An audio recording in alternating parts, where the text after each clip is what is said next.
আপনারা কি চিন্তা করতেছেন ব্যাগ লইয়া যাইতেছি আমি ইন্ডিয়া? আরে না ভাই, ইন্ডিয়া যাবো কিন্তু। আসসালামু আলাইকুম বন্ধুরা, কি অবস্থা সবাই? আশা তো করতেছি ভালোই আছো। আমিও আল্লাহর অশেষ রহমতে ভালো আছি। আজকে আমি 11টার সময় সিলেট রেলওয়ে স্টেশনে যাইতাছি আমার সব গাটি মাটি লইয়া, কারণ আজকে আমার সিলেট থেকে বাড়ির যাওয়ার সময়। কারণ সিলেট আমার যত রকমের কাজ ছিল সব কাজই আমি শেষ করে লাইছি, যে কারণে আমার বড় ভাই আমারে সিলেট রেলওয়ে স্টেশন পর্যন্ত আগাই দিতেছে। আর আমি আমার বড় ভাইয়ের সাথে সবসময় সিলেট আইসা অনেক ঘোরাঘুরি করি, সারাটা দিন আলি ঘোরার উপরেই থাকি। আর আজকে সেই ঘোরাঘুরি থেকে বিরত হইয়া বাড়ির উদ্দেশ্যে রওনা দিতেছি। আর এই ব্রিজটা হইতেছে 90 দশকের ব্রিজ। সম্ভবত সিলেটের মানুষ থেকে আমি শুনছি এই ব্রিজটা ইংরেজদের আমলের ব্রিজ। আর দেখেন ভাই নিচে দিয়া লোহার উপরে কিভাবে ব্রিজ ঢালাই দিছে। আমি তো বাইক ওইটাই চিন্তা করতেছি, যদি ভাই তলে জায়গা তৈলে আমরা কি হইব। আমার বড় ভাই হুরু ব্যাক এই রাস্তা কিছু হইতো না, কারণ এই রাস্তা দিয়া কোনো ভারী যানবাহন চলে না। আর ওই সময় আমি মনে মনে কইতাছি ভারী যানবাহন না চললে কি হইব, এত পুরান আমলের ব্রিজ যদি ভাঙ্গা থাকে। মনে মনে আল্লাহরে ডাকতে ডাকতে এই ব্রিজটা পার হইছি। আর ব্রিজটা পার হয়ে দিয়ে আমি স্টেশনের কাছাকাছি চলে আইছি। আর এটা হইতাছে সিলেট রেলওয়ে স্টেশনের এন্ট্রি গেট।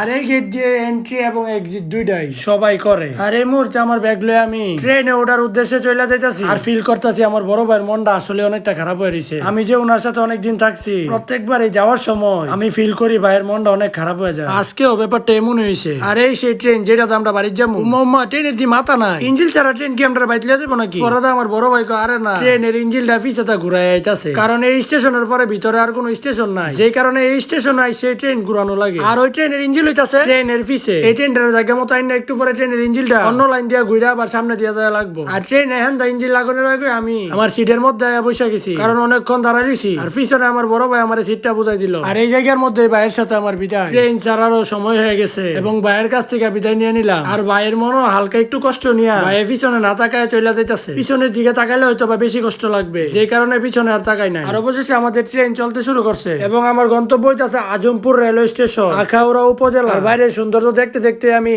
এই ট্রেনের মধ্যে 5 ঘন্টা কাটাইতে হইব, কারণ আজমপুর রেলওয়ে স্টেশন যাইতে 5 ঘন্টার মতো সময় লাগবে। আর সিলেটের যে সৌন্দর্য, 5 ঘন্টা সময় তো আমার কাছে কিছুই না। আর অবশেষে আমি 5 ঘন্টা ট্রেন জার্নি করার পরে আখাউড়া আজমপুর রেলওয়ে স্টেশন আইসা ট্রেন থেকে নাইমা গেছি। আর আজকের ভিডিও এনে শেষ করতেছি। দেখা হইতাছে তোমরা লগে পরের ভিডিওতে। আল্লাহ হাফেজ। আর আমার ভিডিওটা ভালো লাগলে অবশ্যই আমার পেজটা ফলো করে রাখবা। তোমাদের থেকে যত বেশি সাপোর্ট পাবো তত বেশি আমার পেজের ভিডিও ইমপ্রুভ করার চেষ্টা করব।